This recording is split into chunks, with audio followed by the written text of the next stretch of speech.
Hello friend, नमस्कार। आज मैं आप लोगों को फिर क्लैंपिंग एंड सीक्वेंस सर्किट बताने जा रहा हूँ, जो कि इंडस्ट्रियल सर्किट्स का एक पार्ट है। ये जनरली यूज होता है मशीन टूल्स ऑपरेशन में। यहाँ पे क्लैंपिंग एंड वर्क दोनों मैंने देखा जनरली बेवलिंग मशीन पे जहाँ पे, और फेसिंग मशीन पे, और थ्रेडिंग मशीन पे जहाँ पे थ्रेडिंग होता है, या कपलिंग स्क्रू ऑन मशीन पे ये सर्किट यूज होता है। तो जहाँ भी आपको ये सर्किट दिखता है तो ये समझना है कि हमें ये सीक्वेंसिंग ऑपरेशन के लिए यूज हुआ है, क्लैंपिंग एंड मशीनिंग और वर्क। तो मैं आज इसी को एक्सप्लेन करने जा रहा हूँ। तो इसमें जनरली क्या रहता है कि सीक्वेंस वाल्व रहता है जो सीक्वेंस में ऑपरेट होता है, उसका अरेंजमेंट डिफरेंट टाइप से रहता है, जैसा कि ये सर्किट में दिखाया हुआ है। तो मैं इसी को एक्सप्लेन कर रहा हूँ। In many application such as clamping a workpiece and then machining it, it is necessary to have operations occur in definite order. अब जो भी काम करने के लिए अगर हमको कोई वर्क पीस को क्लैंप करना है और उसको मशीन करना है, तो जहाँ पे ये ऑपरेशन होता है वहाँ पे एक ऑर्डर होता है। पहले वर्क पीस आएगा, आने के बाद सबसे पहले क्लैंप होगा, तब मशीनिंग होगा या वर्क होगा। तो वहाँ पे ये सर्किट यूज करते हैं। इसमें क्लैंप करने का पर्पस क्या होता है? क्लैंप पीस को, वर्क पीस को पकड़ना, कहीं कहीं सेंटरिंग के लिए होता है और कहीं को पकड़ के भी रखता है। जब तक मशीनिंग ऑपरेशन नहीं होता तब तक ये पकड़ कर रखता है। तो ये एक डेफिनेट ऑर्डर में रहता है। पहले वर्क पीस आएगा, उसको हम होल्ड करेंगे, होल्ड करने पे कहीं कहीं होल्ड करके उसको सेंटर में ले जाता है, और सेंटर में जाने फिर से क्लैंप करता है, तब जाके ये ऑपरेशन होता है। कहीं पे क्या करता है कि उसको सेंटर में करने के बाद वो क्लैंप हो जाए, सेंटर पहले करता है, सेंटर करने के एक क्लैंप रहता है, फिर उसके बाद उसको होल्ड करने के लिए एक क्लैंप रहता है। तो होल्ड हो जाता है, होल्ड करने पर चाहे तो डिक्लैंप भी कर सकता है, जो पहले होल्ड कर सेंटरिंग किया था, या तो वो भी पकड़ कर रखता है और वो सीक्वेंस ऑपरेशन में खुलता है। जैसे ही होल्ड कर लेता है, सेंटरिंग होता है, होल्ड कर लेता है, होल्ड करने के बाद मशीनिंग शुरू हो जाता है। जैसे ही मशीनिंग ऑपरेशन खत्म होता है, फिर ये पहले मशीन पीछे आता है, मशीन पीछे आने के बाद इसको होल्ड करता है, होल्ड करने के बाद वर्क पीस बाहर जाता है। ये हमारे सीमलेस पाइप प्लांट में यूज हुआ था, सीएनसी मशीन पे और पीएमसी मशीन पे ये ऑपरेशन था। तो उन लोगों के लिए फायदेमंद होगा, जो मशीन टूल में काम करते हैं उनके लिए होगा। तो इसमें क्या आता है, उसमें following are two several circuit, बहुत से सर्किट में से दो हमने बताया सीक्वेंस सर्किट।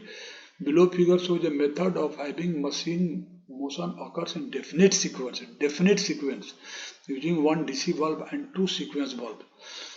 Sequence में the counter balance valve shown is used to control the descent of the vertical cylinder.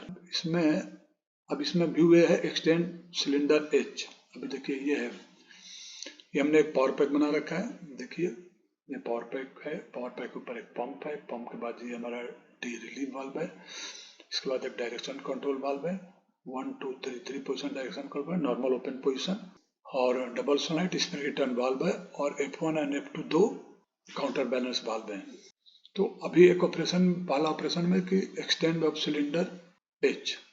तो जब पावर पैक हम स्टार्ट करते हैं, देखिए जैसे ये वाल्व हमारा एनर्जाइज होता है, एनर्जाइज होते ही ये आयल हमारा इधर से आके ये चेक वाल्व के थ्रू होते हुए इसको ऑपरेट कर देता है। जब ऑपरेट करेगा तो इधर का आयल निकलना है।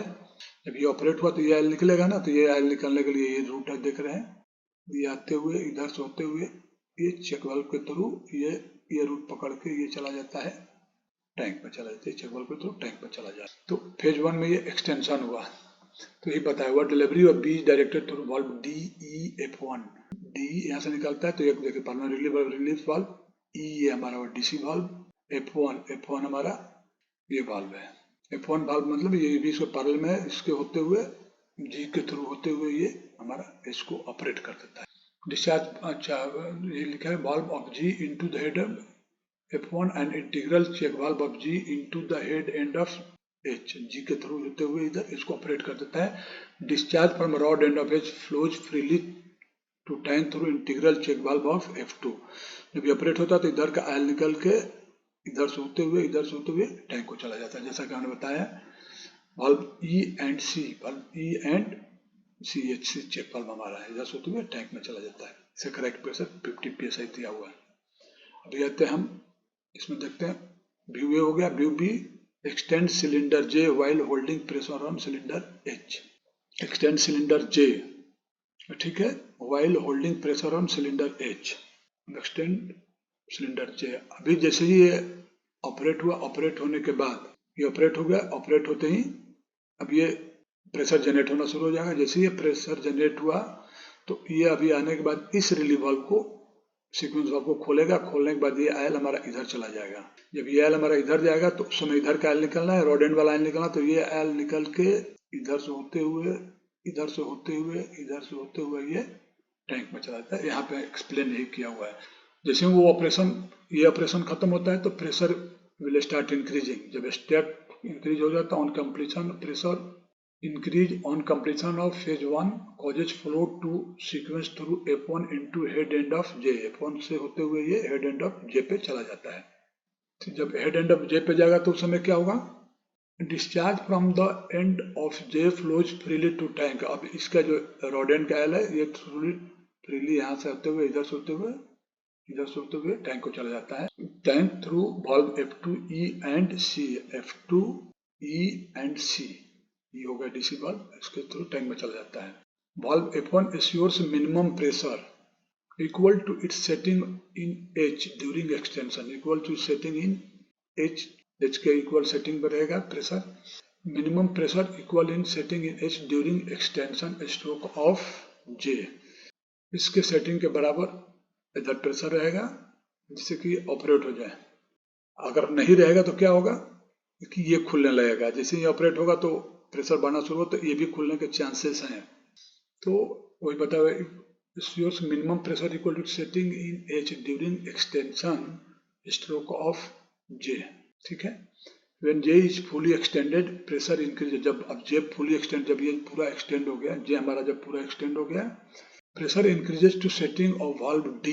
अब वाल्व D जैसे अभी कोई काम नहीं, ये भी एक्सटेंड हो गया, ये एक्सटेंड है ही, ये भी एक्सटेंड हो गया, तो उस समय अब क्या होगा, जब ऑफ प्रेशर बिल्डअप होगा तो ये ओपन होकर टैंक में चला जाएगा। Which provides overload protection of D, माने ये काम करेगा, पंप का ओवरलोड प्रोटेक्शन का काम करेगा। तो ये फेज 2 हो गया। अभी आते हैं हम फेज 3 में। फेज 3 में क्या, तो क्या था, फेज 3 व्यू सी रिट्रैक्ट सिलेंडर, जब सिलेंडर J को रिट्रैक्ट करना है। अभी मान लिया हमारा काम हो गया तो अभी हमको सिलेंडर को रिट्रैक्ट करना है। तो ये तो सिलेंडर हमारा फेज 3 में जाता है। अब ये तो सिलेंडर हमारा वो था, फोल्डिंग वाला था और ये वर्क वाला था। तो अभी जो ऑपरेशन होगा उल्टा होगा, पहले ये ओपन होगा फिर ये होगा। तो इसमें क्या होगा, अभी फेज 3 का delivery of B is directed through valves D, E and F2, D, E and F2। अब देखिए, अब जैसे ही ये सोलनॉइड एनर्जाइज हुआ, एनर्जाइज होने के बाद क्या होगा, अब एनर्जाइज जैसे ही सोलनॉइड एनर्जाइज तो अब ये हमारा पंप का फ्लो इस रूट को पकड़ेगा। इस रूट को पकड़ने में क्या होगा कि ये आयल इधर से होते हुए, इधर से होते हुए, इधर से होते हुए इसको ऑपरेट करेगा। जब ये ऑपरेट करेगा तो इधर का आयल निकलेगा, इस सिलेंडर का J का आयल निकलते हुए इधर से होते हुए, इधर से होते हुए, इधर से होते हुए ये इधर से होते हुए टैंक को चला जाएगा। तो यही समझ, discharge from cap end of J flows free to tank through integral check valve of F1 and valve E and C। F1 integral check valve F1 valve E and C के through tank में चला जाएगा। तो ये हमारा cylinder क्या हो जाएगा, रिट्रैक्ट हो गया। जब ये ऑपरेट हो तो उस समय, अब देखिए अभी इस पोजीशन में ये भी वाल्व लगा हुआ है, लेकिन ये चेक वाल्व इधर से तो आ जाएगा नहीं, और जैसे ही ये हो जाएगा, रिट्रैक्ट हो जाएगा, तो फिर से ये प्रेशर बिल्डअप होना शुरू हो जाएगा। जब प्रेशर ये बिल्डअप होना शुरू हो जाएगा तो ये आके इस वाल्व को खोल देगा। इस वाल्व को जब खोलेगा तो ये आयल जैसे ही ये रिट्रैक्ट होगा तो अब ये ऑपरेशन होगा, आके इसको खोलेगा, तो ये आयल हमारा इधर से आके इधर से आके इसको दबा देगा। अब इधर का आयल इधर से होते हुए, इधर से होते हुए, इधर से होते हुए ये टैंक में चला जाएगा। तो ये रिट्रैक्ट हो गया। तो ये फेज D में रहेगा। View D cylinder retract cylinder H। अब सिलेंडर H को रिट्रैक्ट करना है। अभी व्यू D देखिए, सिलेंडर H को रिट्रैक्ट करना मतलब हमको इसको रिट्रैक्ट करना है। तो रिट्रैक्ट करने के लिए अब क्या होगा, जब वो ऑपरेशन खत्म हुआ, जैसे ये पीछे चला गया, जगह पे आ गया, अब ये जो आयल हमारा है, अब आयल फर्दर प्रेशराइज होगा। जब प्रेशराइज होगा तब ये आयल, ये जो हमारा जो आयल है पंप का, इधर से होते हुए इस वाल्व के थ्रू होते हुए, इधर से होते हुए F2 से होते हुए आके इसके रॉड एंड में जाएगा और इसको ऑपरेट कर, जब ऑपरेट करे तो इधर का आयल निकलना चाहिए, ऑपरेट हो तो इधर का आयल निकलना चाहिए। तो उस समय यहाँ पे प्रेशर जनरेट होगा, अभी चेक वाल्व इधर से तो आने देगा, जब चेक वाल्व ये ऑपरेट होगा तो नहीं होगा, तो इधर से आयल होते हुए इसको लाइन में लाएगा और ये आयल निकल के इधर से होते हुए ये टैंक में जाए, तो ये रिट्रैक्शन हो गया। यही लिखा हुआ है। Pressure increase on completion of phase 3 causes flow to sequence through F2 into rod end of H, discharge from head end of H, flow through G and its pressure setting, fill to tank through valve F1, E and C.